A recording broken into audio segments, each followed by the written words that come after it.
Itulah maka rasanya tak cukup kita hanya modal pinter secara intelektual, nggak cukup kaya secara material, nggak cukup ganteng atau cantik secara fisikal, tetapi harus kuat secara spiritual.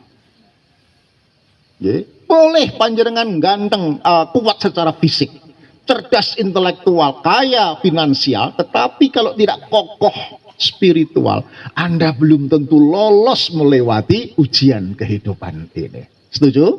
Contoh, para pejabat yang korupsi ketangkep KPK, orangnya pinter atau pinter sekali?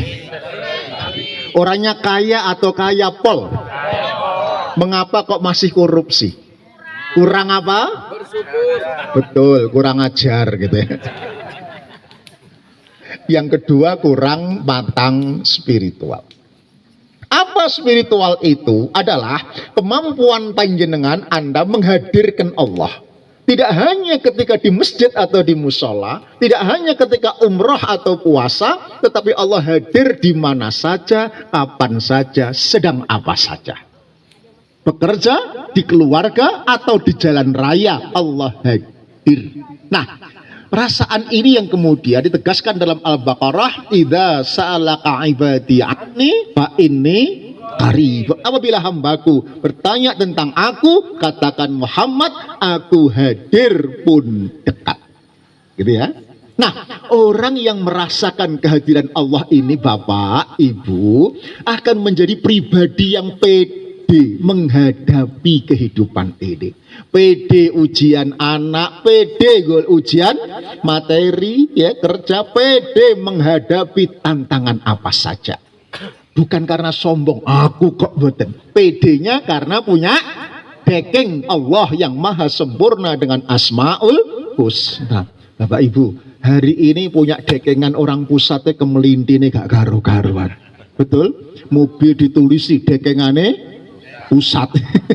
Satunya dekengane orang dalam katanya, betul? Kita ini dekengane Allah, Gusti Allah yang maha sempurna dengan Asmaul Husna. Kok gak pede? Ada something wrong dalam keberimanan kita. Ada yang salah dalam tauhid kita. Punya Allah kok gak pede. Meskipun orang itu tiap malam zikir pakai Asmaul Husna, pakai tasbih sampai merotoli gitu. Gitu ya. Tapi kok menghadapi hidup ini gak pede, ada yang lepas. Lisannya menyebut asma Allah, hatinya gak nyambung sama Allah. Joko sembung naik ojek, gak sambung cek blas gitu. Ya, itu satu poin ya. Jadi untuk menghadapi keadaan ini, maka Ibu, Bapak, jangan abaikan kekuatan spiritual ini. Oke? Jangan abaikan contoh-contoh kekuatan spiritual. Perang Badar, masih ingat? 313 menang melawan 1000. Gak masuk akal bukan? Tidak masuk akal itu masuk wilayah kekuatan spiritual.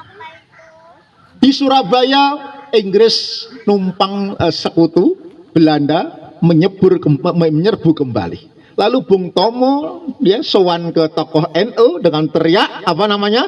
Takbir dan zikir Allahu Akbar. Bambu runcing menang melawan meriam pesawat dan bedil. Masuk akal enggak? Gak masuk akal. Gak masuk akal, itu wilayah kekuatan spirit.